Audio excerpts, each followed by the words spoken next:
Hello बच्चों, welcome to Ashish classes. आज हम पढ़ेंगे ऑस्मोटिक प्रेशर बेस्ड न्यूमेरिकल। ठीक है, तो ऑस्मोटिक प्रेशर बेस्ड न्यूमेरिकल हमारे बोर्ड एग्जाम के लिए बहुत ही ज़्यादा इंपॉर्टेंट है और एक न्यूमेरिकल हर एग्जाम में कंपलसरी है, पूछा जाता है। ठीक है, तो आइए सबसे पहले हम फर्स्ट क्वेश्चन देखते हैं।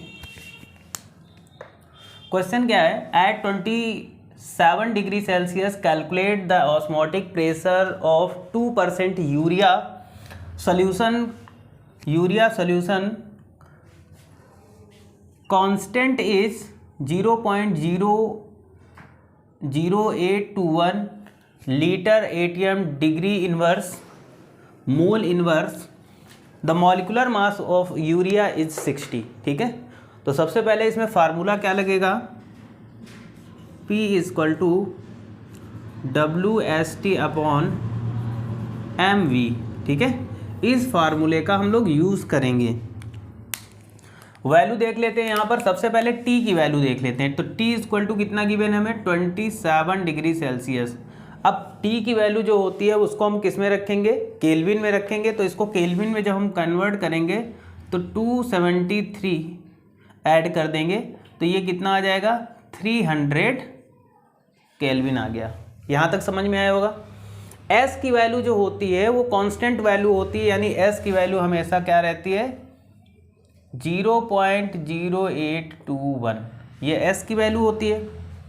और W कितने परसेंट दिया गया है? तो W यहाँ पर 2%। तो W इक्वल टू कितना दिया गया है? 2। ये हो गया। M की वैल्यू कितनी होती है यहाँ पर? तो M जो हमारा मास दिया गया है यूरिया का वो 60 है। यहाँ पर ऑलरेडी पहले से ही गिवन है हमें, और ना भी गिवन होता है तो हम फार्मूले के अकॉर्डिंग निकाल लेते हैं। V कितना है? तो V की वैल्यू कुछ नहीं दी गई, तो यहाँ पर कितना हो जाएगा? 100 मिलीलीटर। लेकिन V की वैल्यू, वॉल्यूम हमेशा किस में रखते हैं? लीटर में रखते हैं। तो हम क्या कर देंगे, ये हो जाएगा 100 अपॉन 1000। अब ये लीटर में आ गया। ठीक है, अब हम इस वैल्यू को क्या करेंगे? इस फार्मूले में पुटअप करते हैं। तो P इक्वल टू कितना हो जाएगा? W2। S की वैल्यू कितनी गिवन है? 0.0821 इंटू टी कितना दिया गया है? 300 अपॉन में M यानी मास नंबर कितना गिवन है हमें? 60 गिवन है। और यहाँ पर वॉल्यूम कितना दिया गया है? तो 100 अपॉन 1000। ठीक है, अब ये 1000 कहाँ चला जाएगा? ऊपर चला जाएगा। ठीक है, तो हम डायरेक्ट इसको यहीं पर लिख दे रहे हैं 1000। इसको सॉल्व करते हैं। P इक्वल टू, अब देखो नीचे 1 2 3 1 2 3, 0 से 0 कट गया, 3 1 जा 3, 3 2 जा 6 और 2 से ये 2 कट गया। यहाँ तक समझ में आया होगा। तो नीचे कितना बचा? ऊपर बचा 0.0821 इंटू 100। ठीक है, इतना बचा नीचे, क्योंकि नीचे का तो पूरा कैंसिलेट हो गया। अब देखो यहाँ पर हम क्या करेंगे? मल्टीप्लाई कर देते हैं। मतलब यहाँ पर देखो क्या कर लेंगे, ये पॉइंट हटाएंगे तो यहाँ पर 1 2 3 4 नंबर के बाद 4 0 आ जाएंगे। ठीक, 0 से 0 कैंसिलेट कर दो। तो P इक्वल टू कितना बचा? यहाँ पर बचा 821 अपॉन 100। ठीक है, तो P इक्वल टू कितना आ जाएगा? P इक्वल टू आ जाएगा 8.21 और यूनिट क्या हो जाएगी? ATM, और यही इसका क्या हो जाएगा? Right answer.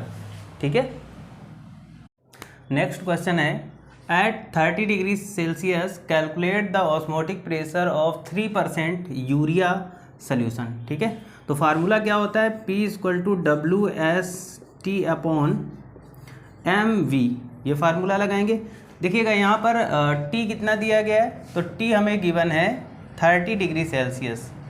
तो इसको केल्विन में कन्वर्ट करेंगे 273, तो ये कितना आ जाएगा? 303 केल्विन आ गया। ठीक है, W बराबर कितना हो जाएगा? 3% यानी 3 ग्राम। और M कितना है हमारा?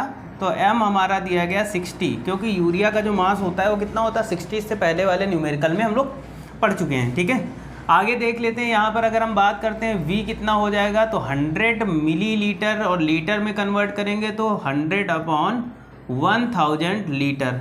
ये चीज़ समझ में आई होगी सबको। अब देखो वैल्यू पुट करते हैं। P इक्वल टू W कितना दिया गया है? 3 ग्राम। एस की वैल्यू सबको पता है कितनी होती, 0.0821। ओके, टी की वैल्यू कितनी है, 303 अपॉन में एम कितना है 60। और यहाँ पर अगर हम बात कर लेते हैं वी की तो 100 अपॉन 1000, ठीक है। पलट देंगे इसको तो P इक्वल टू क्या हो जाएगा, 3 इंटू 0.0821 इंटू 303, और ये वाला 1000 ऊपर चला जाएगा अपॉन में 100 इंटू 60 आ जाएगा। यहाँ पर देखिएगा हम यहाँ से पॉइंट हटाएंगे तो 1 2 3 4 जीरो नीचे बढ़ा लेते हैं, ठीक। अब ऊपर नीचे जीरो कैंसिलेट कर लेते हैं, 1 2 3 1 2 3 यहाँ तक कैंसिलेट कर लिया। अब देखो P इक्वल टू कितना बचा, 3 इंटू 821 इंटू 303 अपॉन में कितना होगा 60 इंटू 100 इंटू 10, ये बचेगा।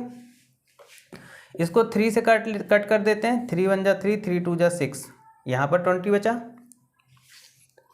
अब देखो ऊपर मल्टीप्लाई कर लेते हैं, तो देखो यहाँ पर मल्टीप्लाई कर लेते हैं हम लोग इधर साइड में, 821 इंटू 303, 3 1 जा 3, 3 2 जा 6, 8 3 जा 24, जीरो आ जाएगा, 0 0।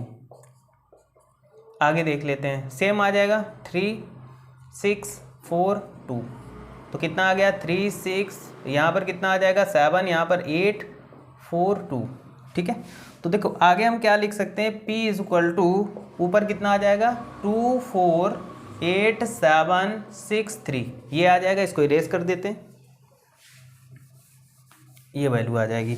और नीचे कितना बचेगा 20 इंटू 100 इंटू 10, इतना कर देंगे, ठीक है। आप देखिएगा हम इसको क्या 2 से डिवाइड कर लें, नीचे 1000 रखेंगे, मतलब पहले इसको 2 से डिवाइड कर लेते हैं, 24873, इसको 2 से डिवाइड करो, कितनी टाइम में जाएगा, 1 टाइम, 2 1 जा 2, 4 ले लिया, 2 2 जा 4, ठीक है। और कट गया पूरा, ये 8 आ गया, तो 4 2 जा 8, ठीक है। ये भी कट गया, 7 ले लेते हैं, 3 2 जा 6 1, फिर 6 ले लिया, है ना, 8 2 जा 16, कट गया पूरा, और 3 ले लेते हैं, तो 2 1 जा 2, 1 बचेगा, ठीक है। तो यहाँ पर जब हम इसको डिवाइड करेंगे 2 से, तो 2 से जब डिवाइड करेंगे तो आ जाएगा 1 2 4 3 8 1, और अपॉन में कितने जीरो, 1 2 3 4, ठीक है।